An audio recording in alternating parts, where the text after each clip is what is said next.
Well, thank you for joining me on exercise 3E. I'm going to be looking at question 1A.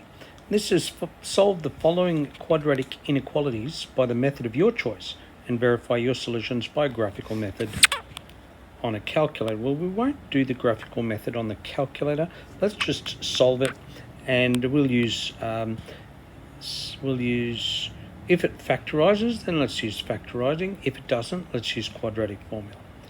So we've got x squared plus 6x plus 8, and we want where it is underneath the x-axis. Well, let's solve where it equals 0, so we can find out where does it cross the x-axis. And so will it factorize? So just will it factorize? And let's just do the discriminant to find out if it's a perfect square.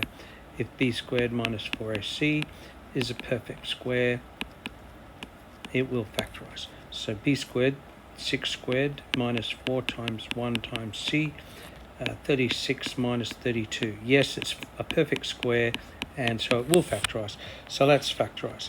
So we've got two numbers that multiply to equal ac and add to equal b. ac is 1 times 8, c is 6. So what two numbers multiply to give 8 and add to give 6? It's 2 and 4, so 2 and 4.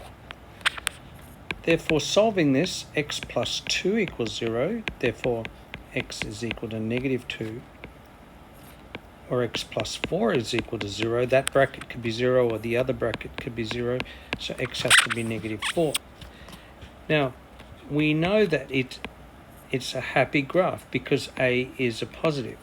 If a is a positive, it's a happy graph and it has a minimum, which means it's going to cross the x-axis and it's going to be turning between our two turning points. So let's use the graph and to show where the solution is going to be found.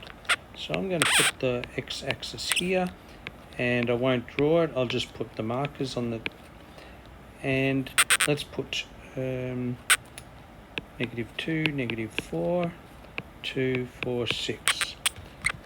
Now it's going to cross at negative 2 on the x-axis, and negative 4, I thought it was positive 4. And there's the y-axis here, there's the x-axis. And it's going to come like this. That's the graph. It's a happy graph. It's got a minimum. Therefore, where is it underneath the x-axis?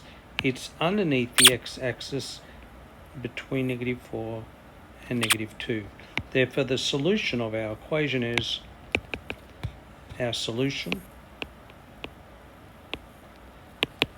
when x is between negative 4 and negative 2. And there is where it is less than 0. I hope this has helped. Until next time, stay happy.